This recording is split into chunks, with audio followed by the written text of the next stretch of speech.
Hello and welcome to another episode of the award-winning series, Grab a Beer with GraySquare. We haven't done one of these in a while. No, like a video. I don't think I've seen one in a long time. So we got to get back into doing these more often. So thanks for hanging out with us. Today we are talking to the one and only Andrea Carabello, our recruiting manager here, a longtime friend of mine in the business as well, just to get to know her a little about her job and what she's up to here. So to start, for people that don't know you, tell us a little about yourself, what you're up to these days, how you got involved in this craziness. Sure. So obviously I'm Andrea. Started, I guess, back with Landon and all the guys back, God, I can't even believe it's like 4 or 5 years ago. Long time. It seems like a really long time. It was like back in the day, even though it really wasn't. But started with the sales and kind of moved my way over to the recruiting side of things. Obviously had a little bit of a lull, which I should say a lull, but career change in a sense. Yeah. In that time, obviously had a baby, and then once Tim kind of started the company again, he kind of reached out to me, and at that time we didn't need recruiting full on 100%. So he was like, hey, you're home, you want to work a few hours? It kind of worked out, so it kind of being able to kind of work from home, kind of two jobs in one time. So kind of get back in the business and been with us ever since. Make things happen, right? nice little couple year run here. Yeah, for sure. So what have you liked about recruiting in general? Like as a line of work, like what do you like about recruiting? Sure. So, my favorite thing, I've always kind of been a people person. So, it's kind of nice. Yes, I'm not seeing the person face to face, but at least, I'm still having that interaction with somebody and, in a sense, helping them. I'm there to kind of help them, ask them a few questions, make sure that what we're looking for is the right thing, but also that they're looking for, the right aspect, coming into GraySquare and, I guess, even applying to us, but just being able to help them, being able to kind of have people to talk to and, do my thing at that just point. Talking to people. Exactly. So it's awesome. Good stuff. So when you're filling a role for us, how do you figure out what you want, what you don't want? Like, how do you go through, are you looking for maybe like the perfect resume, personality types? Like what are the important things for you as you fill the roles that we have? So one of my first things kind of going through is, obviously we have a certain kind of work culture as far as that goes, kind of. So right. We have our own personality. Exactly. Some people like it, some people don't. Exactly. And a lot of the people here, we're a lot, we're a younger group of, younger work place. So I'm definitely looking for candidates who are younger, whether they're, in school, coming out of school, or maybe have only graduated within like the last 4 years or, 5 years, just because I know it's going to fit our, company culture with that. Once I kind of get through that, I'm definitely also looking for somebody who's been in the business or marketing or sales aspect. Yeah, like a little bit of experience. Exactly, the experience with it. But also, you obviously want that experience, but also outside of their resume, if they have, their interests or whether they're in sports, because I know, obviously, with the company, we have to work in a team aspect. So if they're coming from and they were a soccer or football team or whatever the case is, I know they're probably going to at least have a good fit where they probably don't have that, all the weird interest or, whatever the case is. It's going to be something where I know they're going to kind of fit our culture. So at least knowing what our culture is, looking at their resume, trying to say, okay, I think they'd be kind of a good fit there. Sure, that makes sense. So when you're engaging with someone, how do you figure out the personality side of it? Because obviously you get a piece of paper, well, not a piece of paper, it's not nice line. you get a resume in front of you, right? Yeah, and you can I'd have stacks, I'd have folders and folders, Yeah, what if people had to mail them in? Oh my God. Like you just mail in your resume to us. We'd be killing a whole lot of trees, to say the least. So we're saving the environment over here at GraySquare is what's happening. That's mainly what we're doing. That's what we're all about here. So when you get the resume in front of you, and you start speaking with someone, how do you kind of figure out the personality? Like what are you asking about? How do you dig deeper, I guess? So one of my big things, obviously I'm always, first thing in them, I was always, I'm introducing myself, telling them who I am, why I'm calling. Because obviously I'm like, hey, I'm Andrea, hey, I'm giving you a call. They're going to be like, who's this person? Like, you're calling from a weird number, I have no idea who you are. Sure. So my first thing is really just telling them who I am, and then just asking them how they are. Yeah. My next question is, I always want to just try to get them talking, because as soon as I'm going to say, how's your weekend? Are you looking forward to the weekend? Did you enjoy the holidays? Are you enjoying the weather? Open up a little bit. Exactly. Once I kind of get them to ask that next question, is a lot of times where people are like, yeah, I went to the park, I went to the pool. They're at that point, then I can kind of say, okay, I think they'll be, they're kind of telling me, they're talking to me without even seeing who I am. Right. Versus someone who's like, yeah, I'm good. Right. Or they're just kind of giving really short answers, and at that point, I'm probably going to know that maybe not going to be a good fit, because we're not even holding a good conversation for the first 4 minutes of the conversation. Right. So definitely just being able to try to get the more personality just by asking them another question. Sure. So and I think it has a lot to do with like the types of roles that we're traditionally filling, sales, customer facing, management type roles, where a lot of it is personality. I could see how you can figure that out like pretty early. Yeah, because exactly, a lot of what we do is the face to face. So if we can't have a conversation over the phone for 4 or 5 minutes, wrong line of work. We're probably not going to be able to have a great conversation in front of somebody. So at that point, you kind of just make a note, and you kind of go from there. And that makes sense.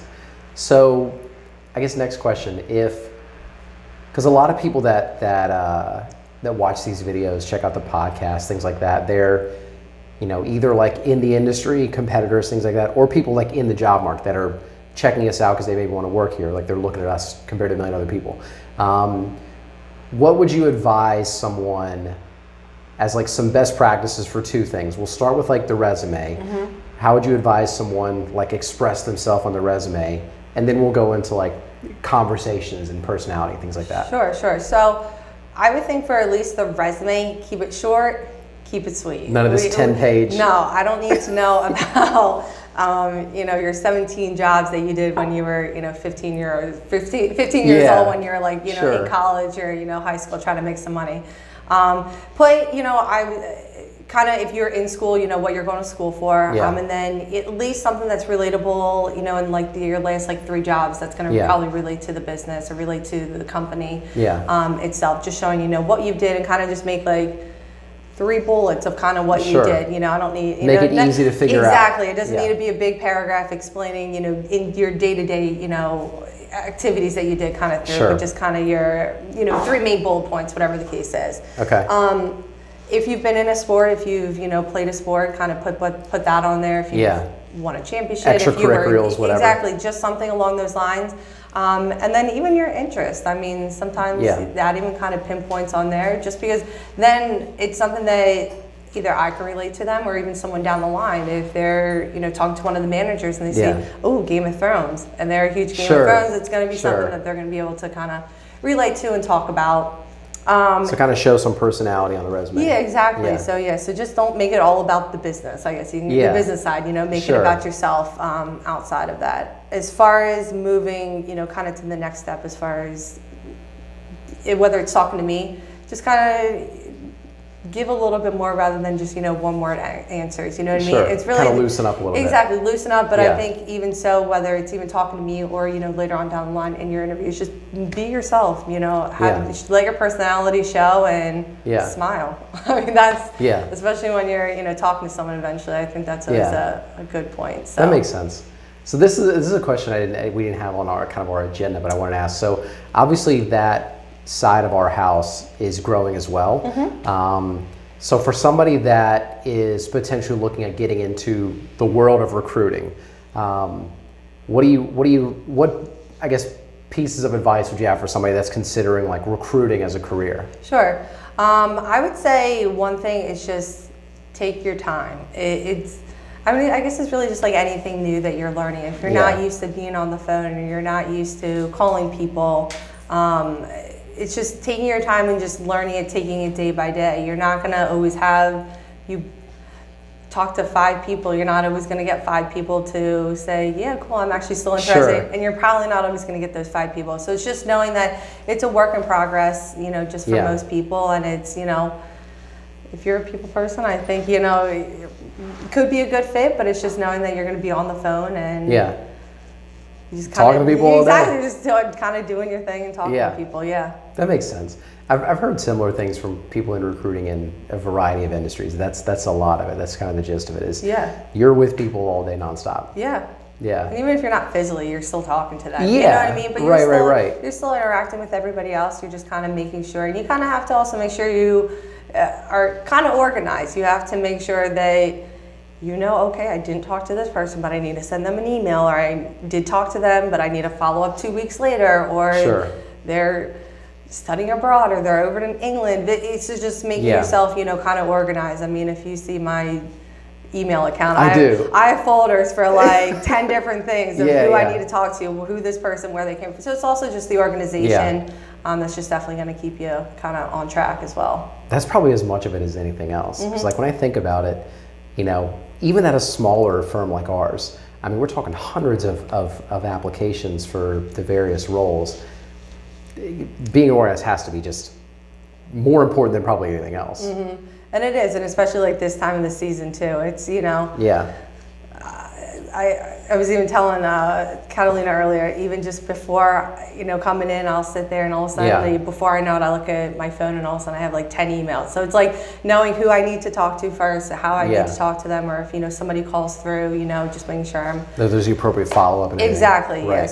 yeah. So the organization is always definitely number one. I think for a lot of things, whether it's just recruiting or just life in general too. So just, But, that makes sense. That makes sense. What I'll also throw out there is we're in the process of kind of building your team, and we opened up, or we're opening up shortly, an internship to work with you. If somebody's listening that happens to be interested in something like that, what are you looking for? I'm looking for somebody who is going to just be willing to learn. They're not just coming in to just have the internship. They're willing to kind of learn, whether it's, helping out with my side and actually learning how to do that role, but also learning about the company as well. You know what I mean? Like, you can be a recruiter and you can sit on the phone and call people, but I think you also have to want to understand and be able to ask questions. You know what I mean? So even, a resume is going to show me so much, but even like I said, just being able to talk to them and kind of get more information, I guess, as far as what they're looking for as well, and kind of what experience they're taking out of it too, especially for internships. You're just wanting to learn, figure out whether you like it or not, and get involved. Figuring out what you like, but I know obviously you can have the people who want, just an internship just to have it, but just being able to know that somebody's going to ask questions and want to learn more about the business side, or different positions within the company, being able to want to know more than what they're just trying to get into. Kind of show them do all day. Exactly, So that makes sense. Yeah, it's going to eventually obviously come down through, just outside that piece of paper too. Sure. So, right. But as always. Well, good stuff. Well, this is awesome. Thanks for doing this with me. Absolutely. I certainly appreciate it. We don't get to do this type of stuff enough. We're both busy people running around like crazy. If you're watching this and happen to be interested in that role, just regular recruiting at GraySquare. Yeah. Cool. Shoot an email to recruiting@GoGraySquare.com. We'll put that in the link, bio, description, whatever we want to call it. Perfect. But yeah, other than that, another episode of Grab a Beer with GraySquare in the books. Cheers. Awesome. Thanks for hanging out. Absolutely. Thanks, guys.